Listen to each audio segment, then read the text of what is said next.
Zephaniah chapter 3 verse 10 through 11. From beyond the rivers of Ethiopia my suppliants, even the daughter of my dispersed, shall bring mine offering. In that day shalt thou not be ashamed for all thy doings, wherein thou hast transgressed against me? For then I will take away out of the midst of thee them that rejoice in thy pride, and thou shalt no more be haughty because of my holy mountain. I know as black people in America, and perhaps around the world, you have heard that you are nobody, you have nothing, you have never been anything, you are not important, you have never built anything, and the only thing that you are good for doing is destroying, and without certain other people, you would not be able to read or to write or to have a civilization. And you've been beaten down, and your self-esteem has been taken away, and you've been in this condition for so long that you really, truly, desperately want something to be proud of. But what I felt the Father press upon my spirit as I read this verse in Zephaniah was that learning or regaining your true heritage, the truth about your past, is not an occasion for pride. It is not an occasion for haughtiness. It is not an occasion to envy the ways of the oppressor and to choose his ways. But you should be ashamed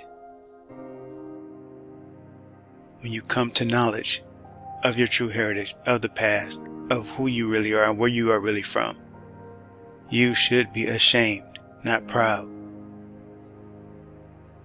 Because it was you who transgressed against the Most High, and it was you who pierced the Messiah. And the Most High is watching. He's watching you. He is looking at your pride. He's looking at the way you behave and the way you carry yourself. He's looking at your conversation. You must be like Paul, who said that those things which you think were to his gain, he counted them as dung, so that he may gain Christ. This is the way you must be as well, because the Most High will remove those of us who are proud and are haughty when we do not have an occasion to be. Jeremiah chapter 29 verse 13 through 14.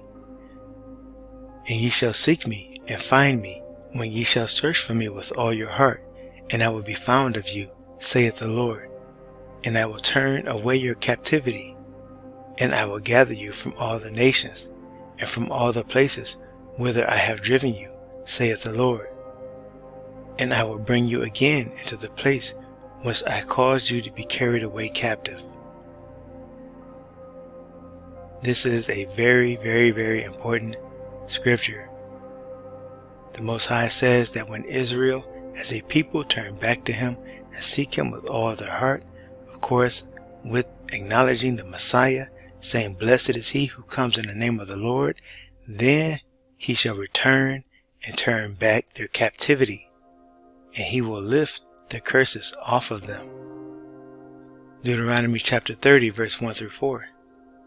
And it shall come to pass, when all these things are come upon thee, the blessing and the curse which I have set before thee, and thou shalt call them to mind among all the nations, whither the Lord thy God hath driven thee, and shalt return unto the Lord thy God, and shalt obey his voice according to all that I command thee this day, thou and thy children, with all thine heart, and with all thy soul, that then the Lord thy God will turn thy captivity, and have compassion upon thee, and will return and gather thee from all the nations, whither the Lord thy God hath scattered thee.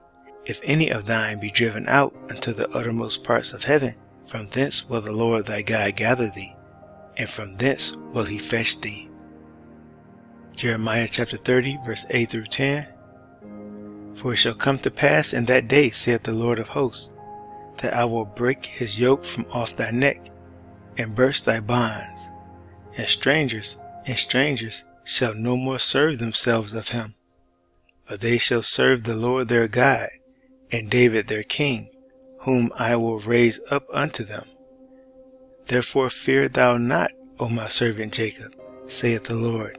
Neither be dismayed, O Israel, for lo, I will save thee from afar, and thy seed from the land of their captivity. And Jacob shall return, and shall be in rest, and be quiet, and none shall make him afraid.